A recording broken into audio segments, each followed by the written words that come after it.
Priyanka from Gizbot, and today we are going to have a word with Doot app chairman Surya Fatke regarding the company's app, their investment plan, and the challenges they are facing in India. So, guys, stay tuned.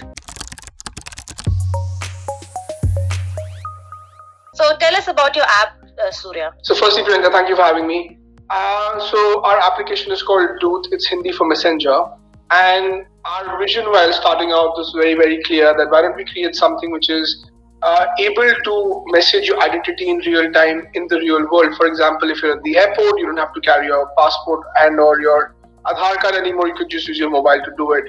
You could use it at the airports or simply use this to complete a KYC for your Airtel or new Airtel connection or change of address, etc. It's one of a kind. Its trust is guaranteed by a decentralized blockchain.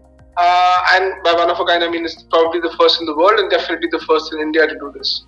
Okay. And what is the USP of your app, Surya? Priyanka, the USP of the application is the methodology or the technology we use to actually transmit the data. We can also use QR, but what we do use is ultrasound. By virtue of that, what we can do is we can actually make two phones, any two devices communicate even without the need for Wi-Fi, 3G, or any other data connection.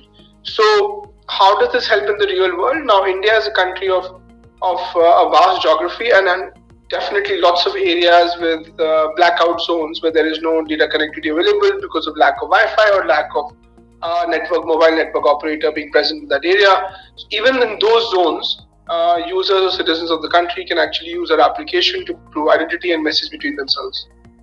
Okay. And I need to know that you mentioned about security a lot, right? How secure is your app? To answer your question on security, I'll break this down into two aspects, or rather three aspects. The first aspect being the industry standard encryption. So all the data that we have is secured via industry standard 256-bit AES encryption. The second answer to this is, are we compliant with all privacy data protection bill, acts, UIDAI, IT Act 2000? So the answer to that is again yes, but more importantly, let's take this a step forward and say, what do all those acts mandate? All those acts mandate essentially that the usage of this data, whatever any third party vendor is allowed to use, be done on consent based. So the users themselves are consenting to this data being shared with specifically those operators that have the need or are being authorized to use this data to solve a particular business use case or a utility use case. For example, if you want to share it with Airtel to complete a KYC, you will choose exactly that Airtel shop and share it with them in real time. So there is an added security layer from that perspective as well. The third aspect of this is essentially using decentralized blockchain, wherein we say that none of the data is actually stored ever in a centralized cloud. So the data owners are the citizens themselves. Doot as an application is just facilitating information being transferred from one user to a counterparty. So even if tomorrow someone hacks our servers, they have absolutely no access to any citizen's data. And therefore we believe that even if there is a breach, it won't result in hundreds and thousands of usernames or passwords or sensitive data to be transferred. It could be one or two at best, and those can be mitigated again as well. And I need to know that you are into messenger app, right? Do you plan to foray into payment app and all? That is correct. I think that's a very good question. So yes, one of the key aspects of using the ultrasound technology is our ability to go a step further than using QR code. So we've already spoken about this fact that let's fast forward 3 or 4 years from now. And let's assume that there is an age where phones have been replaced by wearables and the form factors are no longer big. It's something which you're wearing on a watch or you're wearing some sort of smart shades and so on and so forth. So then QR codes become irrelevant. So with ultrasound, we are able to negate that because we just need any standard speaker and any standard microphone to transmit even payments, for example.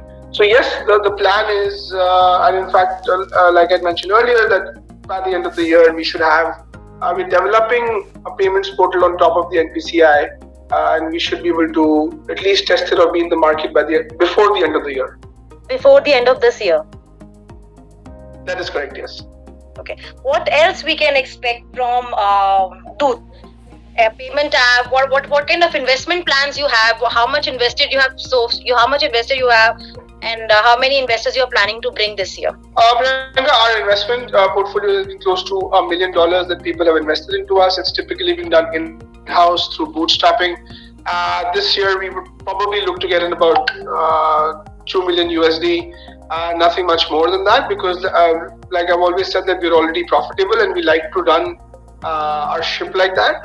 And we're a B2B, essentially a B2B2C application. And our early clients trust us and are already paying for our services. So we'll be possibly reinvesting a lot of that money into development of more features as well. You said about the enterprises that there are many enterprises. Those are your customers. Can you name them? Any bank or no, a lot of no. So okay. So let me. So a lot of the enterprises we work out with the government of India. So it's not possible for us to share exactly what we are doing with them. In terms of banks, yes, at the moment our partnership proposals or what we're negotiating at the moment in the private sector are with HDFC Home Loans, with IndusInd, as well as with Aviva Life Insurance. Are you in talks with these banks, or are you already working with them? No, we are in talks with these banks. The partnership proposal is with them. They're Okay. the first How long private will sector it take to complete that overall procedure and all? In terms of if they agree to us, the integration itself should not take more than 45 days from now. Okay. And Surya, I want to know what kind of challenges you are facing right now. Again, I think we broke this down into two parts. The first would be in terms of COVID-19. I think so. So let me rephrase this. In terms of COVID-19, it's fortunately or unfortunately been beneficial to the adoption of contactless technologies. So the last year has in fact seen a lot more people adopt or learn the use of mobile technology. So I don't think it's been a negative. The challenges that we have seen over across the Indian sector is general inertia of people not wanting to adopt probably path-breaking technologies because they're not really aware of it. So it's a challenge we faced from say September or October last year when the product went live. And the way we are, looking to solve it is actually by educating the consumers, educating the B2B consumer on what ultrasound can do and what challenges that our technology or our ID verification technology can provide over and above the existing technology in the market or existing solutions in the market. So those are the basic challenges. But again, I don't envision that to be something which is unique. I think that's with any new business, that whenever you launch something new, it takes a while for people to understand. And we've had great conversations, for example, with IndusInd, with Aviva. They've loved what we do. And I think the time it's taken between March, mid, when we close those conversations up till now, and maybe 2 or 3 weeks it takes, has pretty much been a function of work from home or someone in the team getting COVID. For example, in my case at the moment, I'm very much homebound and I'm isolating. So I think it's been a function of that. But like I said, the challenge has been education for new technologies, but nothing that has really bothered us over the last 12 months. Okay. So last question. How many users you have and how many users you are planning to add this year? Right. Good question. So at the moment, the application is relevant and is being used by about 53 million users, give or take. So that volume fluctuates because people may or may not want to use our application for ID verification, so they can come in. They don't necessarily have to log in. They just use it to transmit their data. But the assumption here is that if our payments and what we're hoping to do with payments is successful, and we will know this very, very soon, we are looking to add close to another 100 million users in the next 12 months, give or take, or by the end of the year. And I'll just give you a thesis behind this. One of the key aspects of using ultrasound is that when you're using QR, as opposed to QR, for example, is that QR requires a deliberate action of a user taking a picture. Now, imagine there's a handicapped person who cannot see, maybe who cannot walk, maybe doesn't have the right use of his hands. They cannot access QR codes with ultrasound and with audio to text technology, for example, for people who cannot hear, or vice versa, text to audio for people who cannot see.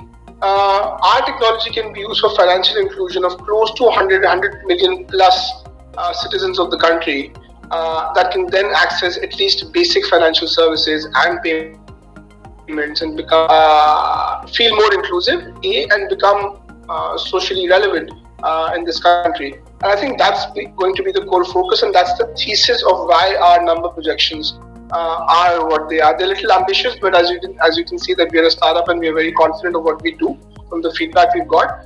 But the positioning over the next 12 months is very focused, saying that this is the problem statement we can solve. Let's go ahead and help these 100 million plus people. Are you in talks with government also, because government is pressuring, the government has also launched a program, Digital India program. So are you in talks with the government also? That is correct. So a lot of government agencies, like I mentioned before, are working with us in co-developing solutions that can benefit the citizens in various sectors, whether it's airports, railways, and defense. So these three, for a fact, yes. Okay. Thank you so much, Surya. Thank you. Thank you, Priyanka. Cheers. Yeah. Stay Yeah, safe. bye-bye. Don't go COVID. So yeah. Thank you. Bye-bye. Bye-bye. That's all from our side for today. Keep watching Gizbot for all latest tech related updates, news, and interviews. Thank you so much.